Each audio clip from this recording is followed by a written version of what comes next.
المغاربة يحذرون الجزائر من خطورة سرقة ثروة غار جبيلات المشتركة مع المغرب في تندوف المحتلة. وتبون يقوم بزيارة إلى تندوف استعدادا لخرق هذه الاتفاقية، وهي اتفاقية الاستغلال المشترك لثروة جبيلات والشروع رسميا في استخراجها لصالح الجزائر فقط. والجبيلات هي أرض مغربية في تندوف رفض المغرب الحصول عليها باتفاقية فرنسية دعما للثوار في الجزائر إبان الاستعمار، والأخيرة تنقر الجميل وتستعد لاستخراج ملايين الأطنان من كنوزها. وفي تفاصيل وفي خطوة خطيرة تبدي الحكومة الجزائرية استعدادها لبدء استغلال منجم غار جبيلات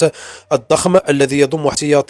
احتياطات كبيرة من الحديد، والواقع في منطقة تندوف المغربية بطاقة إنتاجية تبلغ ما بين 40 إلى 50 مليون طن سنويا. التحرك الجزائري لاستغلال كنز غار جبيلات يأتي في ظرف سياسي دقيق بين الجزائر والمغرب على مستوى الحدود البرية، حيث يعود اكتشاف ملايين الأطنان في المنجم إلى الفرنسيين سنة 1952، حيث يحتوي احتياطيا ضخما من الحديد. وتعتبر منطقة جبيلات أرضا غنية بثرواتها الباطنية، وهي المستقطعة من تراب المملكة المغربية، وتوجد تحديدا في الصحراء الشرقية المحتلة، حيث رفض وقتها السلطان المغربي محمد الخامس استرجاعها عندما كانت الظرفية مناسبة باتخاذه قرارا أخلاقيا رافضا التحرك في ظهر المقاومة الجزائرية. وتراهن الجزائر على مشروع غار جبيلات لرفع صادرات قطاع المنجم أو المناجم وتقديم قيمة مضافة إلى الاقتصاد الجزائري، وإنجاز خط السكة الحديدي الرابط بين غار جبيلات وبشار جنوب الجزائر، وتهيئة خط السكة الحديدي الرابط بين بشار وميناء أرزيو غرب الجزائر، ما سيسمح باستغلال منجم غار جبيلات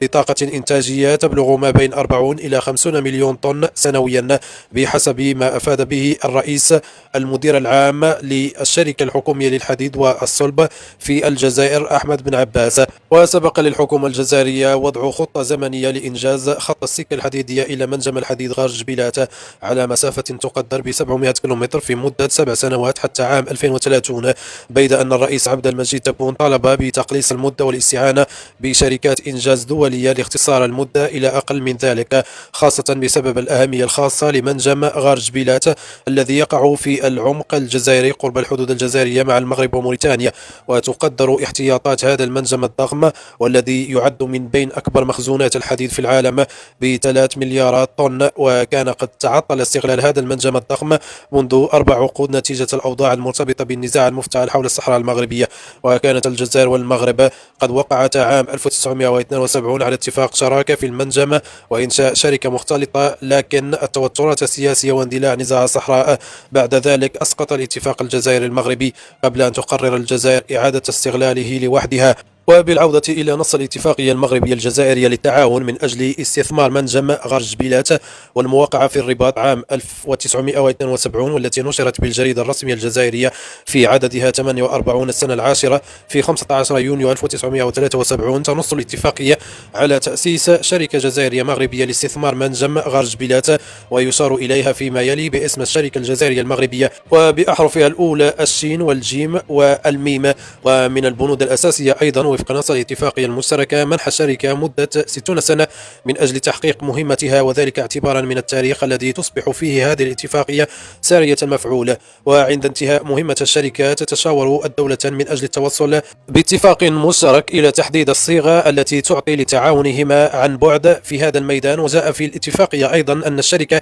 يجب أن يكون لها مقر في الجزائر ومقر آخر في المغرب، وأن تكون الأسهم بنسبة 50% بين الطرفين. وكان المغرب آنذاك عند توقيعه لاتفاقية 1972 قد أبدى تساهلا كبيرا مع الجار الجزائر بخصوص بعض المناطق التي استقطعها أو اقتطع الاستعمار الفرنسي من التراب المغربي كتندوف وبشار وضمها للمقاطعة الفرنسية آنذاك الجزائر. ومقابل هذا التنازل وحسن النية التي أبداها المغرب بخصوص ترسيم الحدود، قبلت الجزائر الشرط المغربي بتبادل منفعة خيرات غار جبيلات بتندوف، وهي المنطقة التي كانت تابعة أصلا للمملكة المغربية الشريفة قبل ضمها لماما فرنسا، مع العلم أن هناك وثائق تثبت بأن الحكومة الجزائرية المؤقتة آنذاك ستقوم بإرجاع الأراضي التي ضمتها فرنسا للجزائر فور خروج الاستعمار الفرنسي. ويرى مراقبون بأن إقبال الجزائر على فعلتها هاته والمحفوف بالمخاطر من خلال إعلانها عن بدء استغلالها من جانب واحد لغار جبيلات جاء نتيجة للإخفاقات المتتالية للدبلوماسية الجزائرية،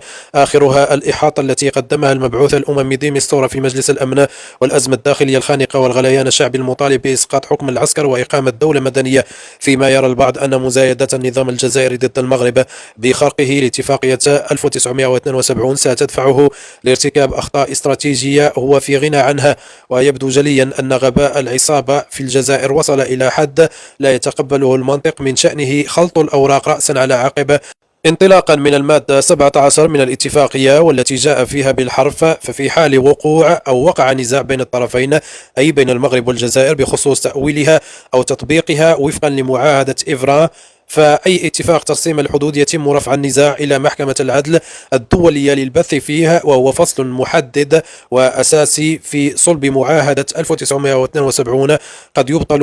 يبطل الاتفاقية كليا، ليس فقط في مضمونها المتعلق باستغلال منجم غرجبيلات، بل أيضا مراجعة التنازل على تندوف وبشارة، ما قد يعيد مفاوضات الحدود الشرقية المحتلة من نقطة الصفر أو إلى نقطة الصفر بقوة القانون، باعتبار أن ترسيم الحدود بين البلدين كان هو جوهر موضوع اتفاقية 1972. أشكركم على حسن